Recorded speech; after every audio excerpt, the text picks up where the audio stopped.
Good morning student. आज की class में हम लोग पढ़ेंगे टेंस। टेंस को टेंशन दे करके पढ़ेंगे ताकि ये ना लगे कि हम लोगों को टेंशन है। तो टेंस जो है वो तीन प्रकार के होते हैं। टेंस का हिंदी जो होता है वो काल होता है। टेंस का मतलब काल। और टेंस होते कितने हैं? तीन प्रकार के। कौन कौन से? एक होता है प्रेजेंट, एक होता है पास्ट और एक होता है फ्यूचर। प्रेजेंट, पास्ट और फ्यूचर जो टेंस हैं, ये तीन यही समय को बताते हैं कि कौन सा समय चल रहा है। और साथ में ये भी जान लीजिए जो टेंस है ये इंग्लिश का एक बेस है, एक पिलर जिसे कहा जाता है कि टेंस अगर इंग्लिश आपको पढ़ना है या बोलना है या समझना है या ट्रांसलेट करना है ग्रामर का, तो आपको टेंस आना 100% जरूरी है। क्योंकि टेंस ही ऐसा है जो कि बताता है कि आपका ट्रांसलेट किस काल में जा रहा है, प्रेजेंट में जा रहा है कि पास्ट में जा रहा है कि फ्यूचर में जा रहा है। तो यही है हमारे टेंस। टेंस जो है वो तीन होते हैं। और टेंस इतना चालाक था कि जान लीजिए, ये मान लीजिए कि ये जो टेंस है प्रेजेंट पास्ट फ्यूचर, ये टेंस टेंस के ही हैं। ये जब मान लीजिए तीन लड़के हुए प्रेजेंट पास्ट फ्यूचर, तो टेंस इतना चालाक था उसने अपना नाम दे दिया टेंस कि जब भी कोई प्रेजेंट का नाम लेगा तो हमें जरूर लेगा, तभी पहचान में आएगा। तो प्रेजेंट टेंस, पास्ट टेंस और फ्यूचर टेंस, टेंस आ रहा है ना सब में, यही है टेंस की चालाकी। तो उसके बाद जब ये टेंस हुआ प्रेजेंट काल, प्रेजेंट इंडेफिनिट टेंस और पास्ट इंडेफिनिट टेंस और फ्यूचर, तो इंडेफिनिट शब्द जो आ रहा है ये प्रेजेंट के जो है ये भी बहुत चालाक, चालाक इसलिए थे कि इसने भी अपने पिताजी का रूल फॉलो किया कि लोग ताकि हमें ना भूले, इसीलिए इसने भी अब एक का नाम रखा इंडेफिनिट, एक का नाम रखा कॉन्टिन्यूस, एक का नाम रखा परफेक्ट और एक का नाम रखा परफेक्ट और कॉन्टिन्यूस, दोनों को मिला दिया। तो इससे इनका नाम नहीं आ रहा था तो इसने अपना ऐड कर दिया पहले, उसके बाद अपने पिताजी का नाम ऐड कर दिया लास्ट में। तो यही हुआ ना प्रेजेंट इंडेफिनिट टेंस।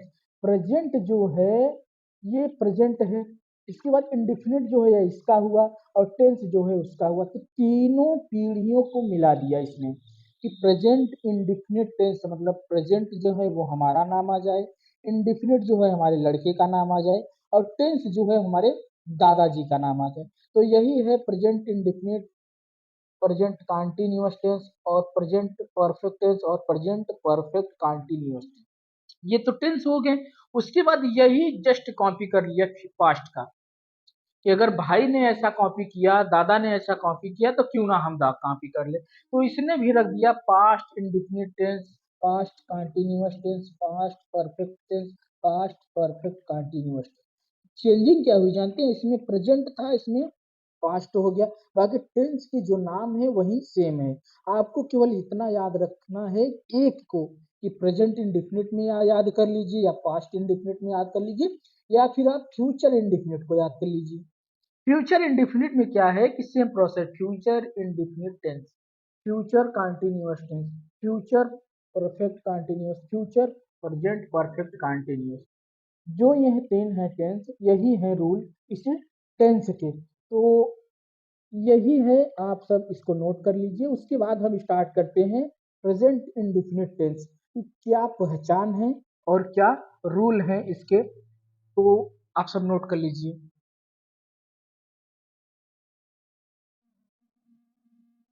आइए अब हम लोग बात करते हैं प्रेजेंट इंडेफिनिट टेंस को कि प्रेजेंट इंडेफिनिट में ट्रांसलेट कैसे किया जाता है और क्या पहचान होती है और क्या तौर तरीका होता है, क्या रूल होते हैं प्रेजेंट इंडेफिनिट को ट्रांसलेट करने के लिए। अगर आप प्रेजेंट इंडेफिनिट टेंस अच्छे से समझ लिए तो आपको कोई भी टेंस समझने की जरूरत नहीं, केवल हेल्पिंग वर्ब आपको बदलते रहना है। ठीक, तो प्रेजेंट इंडेफिनिट जो हमारा पहला टेंस है,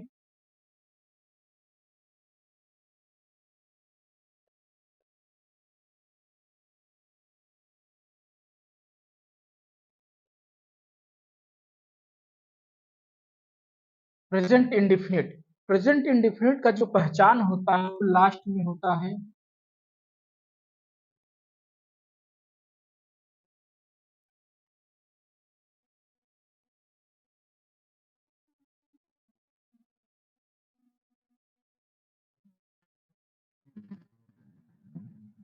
ता है, ती है, ते है, ये प्रेजेंट इंडिफिनिट की जो पहचान है, ता है, ती है, ते, ये जानते हैं, ये लास्ट में आएंगे, तो ट्रांसलेट की एकदम लास्ट में, जैसे कि राम पढ़ता ता है, सीता खाती है, ता है, ती है, ते, यही है।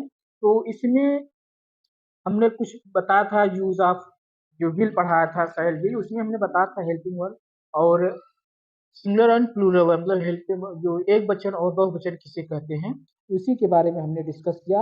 आइए थोड़ा आउटलाइन आज भी हम लोग बता देते हैं कि एक वचन किसे कहते हैं। I B U D, I B U जो है ये हमारा बहुवचन है,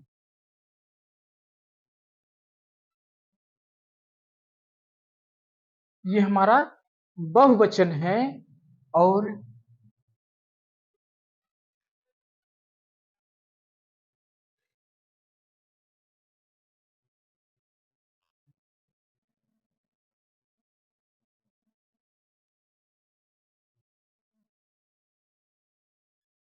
एक वचन और बहुवचन इसी को कहते हैं। Singular and plural, singular and plural जो होते हैं यही होते हैं, इनमें यही फॉलो होता है कि एक वचन कहाँ लगेगा और बहुवचन कहाँ लगेगा, इसी को हमने बताएंगे। तो इसको आप तुरंत लोग आप सब नोट कर लीजिए, उसके बाद इसको इरेज करके आगे बताते हैं। तो जो सिंगुलर है वो सिंगल नेम किसी का होना चाहिए, किसी एक का सिंगल नेम, और प्लू अगर डबल नाम आ गया तो क्या हुआ, प्लूरल मतलब बहुवचन हो गया। आप सब नोट कर लिए इसको। तो यही है हमारा सिंगुलर एंड प्लूरल। तो जो प्रेजेंट इंडिफिनिट के रूल्स है, नियम है, वो इस प्रकार है।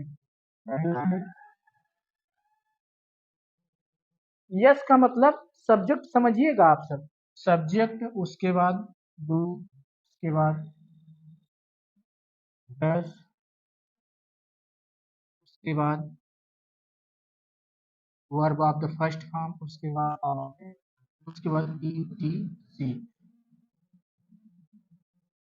E T C. ठीक, ये हो गया हमारा पहला रूल। और दूसरा रूल जो है वो सब्जेक्ट प्लस डू डस, उसके बाद तुरंत नॉट लगाना है, उसके बाद verb of the first form, उसके बाद ऑब्जेक्ट, उसके बाद ई टी सी।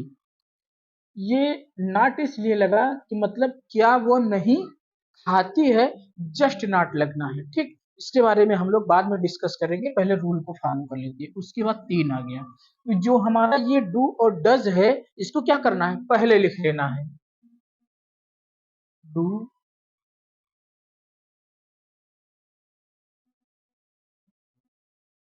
डज, उसके बाद अब सब्जेक्ट लगेगा, अब ये यहाँ आ जाएगा, उसके बाद verb of the first form, उसके बाद ऑब्जेक्ट, उसके बाद ई टी सी। जो ये क्वेश्चन वर्ड है यहाँ लास्ट में आना चाहिए। डू और डच क्या हुआ, वो पहले आ गया, उसके बाद सब्जेक्ट आ गया, उसके बाद वर्ब का फर्स्ट फॉर्म, उसके बाद ऑब्जेक्ट, उसके बाद ईटीसी। इसमें नॉट अब वाले में लगेगा, मतलब चौथे रूल में लगेगा। ये हमारा चौथा रूल हो गया। इसमें क्या है, डू अपॉन डस, उसके बाद डू या डज, अगर आपको बोलना है तो इसी में बोल दीजिए। ठीक, कि स्पोकन में डू डज साथ में बोला जाता है और लिखा कहाँ जाता है, सब्जेक्ट के बाद, उसके बाद नॉट, उसके बाद वर्ब का फर्स्ट फॉर्म, उसके बाद ऑब्जेक्ट, उसके बाद ई टी सी। ये जो हो गया हमारा चौथा रूल हो गया।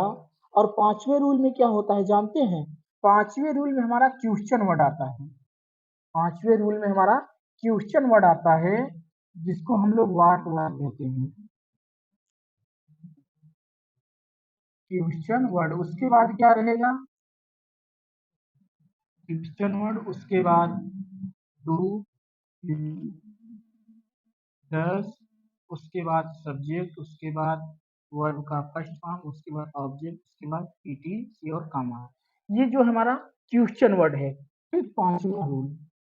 और छठवां जो है वो भी ऐसी, उसके बाद डू, उसके बाद 10, उसके बाद सब्जेक्ट, उसके बाद नॉट, बाद वर्ब का फर्स्ट फॉर्म, उसके बाद ऑब्जेक्ट, उसके बाद ई टी सी और क्वेश्चन मार्क। ये जो क्वेश्चन वर्ड है हमारा, वाट, वाई, व्हेन, वेयर, हाउ जो होता है, हाउ मच, हाउ लॉन्ग, वही होते हैं हमारे क्वेश्चन वर्ड। ठीक, ये था हमारा प्रेजेंट इंडेफिनिट का नियम, रूल्स और किस प्रकार से ये लगाए जाते हैं, इसके बारे में हम लोग बाद में डिस्कस करेंगे। यही है हमारा प्रेजेंट इंडेफिनिट। अगर आप प्रेजेंट इंडेफिनिट को अच्छे से समझ गए तो कोई भी टेंस आपको पढ़ने की जरूरत नहीं, केवल समझते जाना है कि टेंस क्या होता है। और इंग्लिश ग्रामर का यही मेन बेस होता है, ट्रांसलेट करने का या फिर इंग्लिश बोलना, पढ़ना, लिखना और समझना। तो मिलते हैं अब अगले क्लास में।